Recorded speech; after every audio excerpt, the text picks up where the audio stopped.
তার এই অবস্থান বাংলাদেশের মুক্তিযুদ্ধের বিরুদ্ধে তার কোনো পদত্যাগপত্র এবং পদত্যাগের প্রমাণ আসলে আমরা পাইনি। এই ডাকসুটি খুবই আমাদের জন্য খুবই গুরুত্বপূর্ণ। ডাকসুর গঠনতন্ত্র অনুযায়ী ডাকসুর গঠনতন্ত্রের 2 এতে যেটি আছে সেটি হচ্ছে মুক্তিযুদ্ধের স্পিরিটকে ধারণ করা এবং সেটি সমুন্নত রাখা।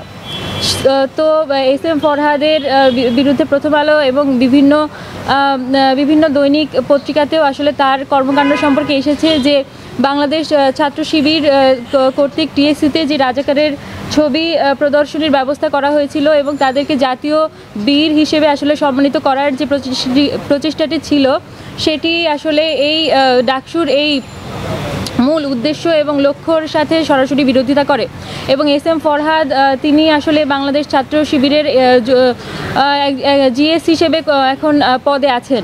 এস এম ফরহাদের এই স্টেপ এবং তার এই অবস্থান বাংলাদেশের মুক্তিযুদ্ধের বিরুদ্ধে এবং এছাড়াও আরও যেটি আছে তিনি আসলে নিষিদ্ধ দল যেটি নিষিদ্ধ ছাত্রলীগ সেটির সাথে সরাসরি যুক্ত ছিলেন এবং তার কর্মকাণ্ড আমরা আসলে বিভিন্ন জায়গাতে দেখতে পাই।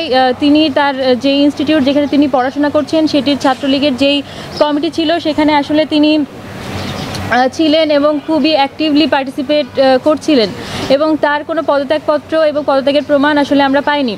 তো সেই জায়গা থেকে তিনি এখনও হয়তো সেই নিষিদ্ধ সংগঠনের সাথে বিলং করেন এবং এটি আসলে আমার কাছে মনে হয় এটিও আসলে ডাকসুর গঠনতন্ত্র এবং ডাকসুর যেই বিধিমালা সেটির সঙ্গে বিরোধিতা করে এবং তিনি আসলে এই ডাকসুতে অংশগ্রহণ করার রাখেন না।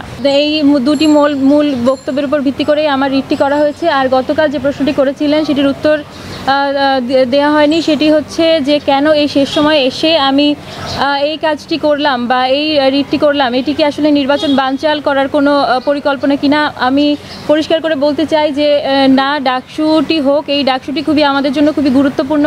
গণতান্ত্রিক প্র্যাকটিসের জন্য আমাদের ভেতর